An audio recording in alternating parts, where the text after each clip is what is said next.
You also broke political taboos.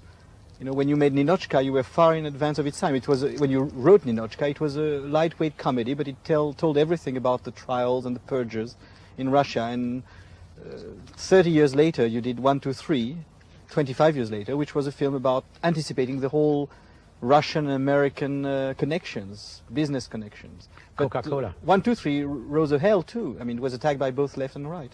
Isn't that nice? I love it, you know, to irritate everybody. Ultimately, naturally, they're going to put me against this cellophane wall and shoot me from both sides. The communists, the capitalists. I love it. Why did 1, 2, 3 raise such a hell? It did not. 1, 2, 3 didn't raise any hell. Didn't raise enough hell. If it raised a lot of clamor, it would have been a bigger box office hit. No, the trouble was that on 1, 2, 3, the trouble was that while we were shooting the picture, which played West Berlin, East Berlin, and the endeavor of the Coca-Cola colonialism, it was a comedy. Everything seemed to be easy and fun and gay, and then all of a sudden, in the middle of the film, while we were working, trouble started.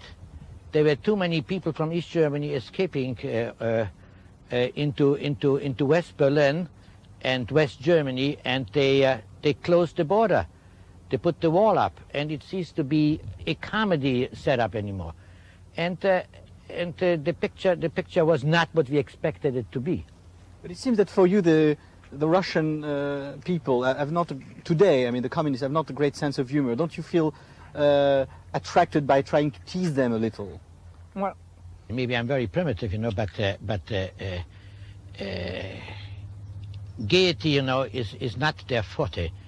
I guess they have clowns in their circuses. They have dancing bears. They have kangaroos who play soccer, and people are screaming with laughter. But that's not my idea of having a sense of humor.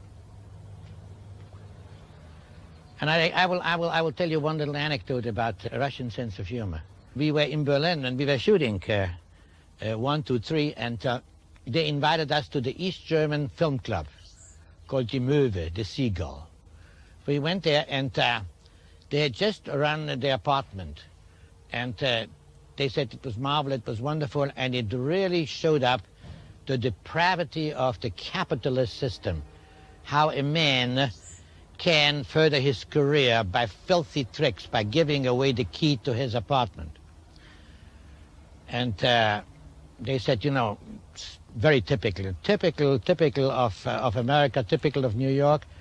And I told them, look, a story like this could happen any place. It could happen not just in New York, it could happen in Stockholm, it could happen in Buenos Aires, it could happen in Tokyo. It certainly could not happen in Moscow, I must admit to that. And they were very, very pleased, you know, that it could not happen in Moscow. And then I told them why. I said it could not happen in Moscow because nobody can give you the key to your apartment so you can make love to a lady. Because if he gave you the key to the apartment, there are still 6 more families living in the same apartment. That did not amuse them very much.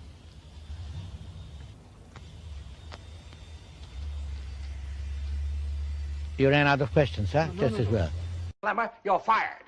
Sir? Unless you stop clicking your heels around here. Yes, sir. Oh, I'm sorry. I keep forgetting myself.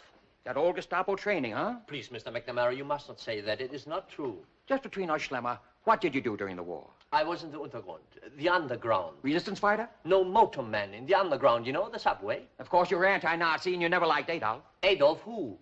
You see, down where I was, I didn't know what was going on out there. Nobody ever told me anything. That'll be all, Schlemmer. Rausmachen! He was not of my political persuasion. He was a kind of early American, way to the right. I don't mind to discuss, for instance, a guy that I'm crazy about, General James Stewart. We talk about it, you know. It's not. I know many people who have my political opinions, but they are boring shitheels, and I don't want anything to do with them. I spit on your money. I spit on Fort Knox. I spit on Wall Street. Unsanitary little jerk, isn't he? Just because a man thinks that this is an unjust world, and as indeed it is. But I'm not going to give him any of mine. That's another story. Look at all this waste. Capitalism is like a dead herring in the moonlight. It shines, but it stinks. Tell him about Coca-Cola colonialism. What? As Chairman Khrushchev said on the 40th anniversary of the revolution. To hell with the revolution, and to hell with Khrushchev. I've learned about this country. If it's a Democrat, good. If it's a Republican, not all that bad. There's not going to be suddenly a fascist or a communist elected president.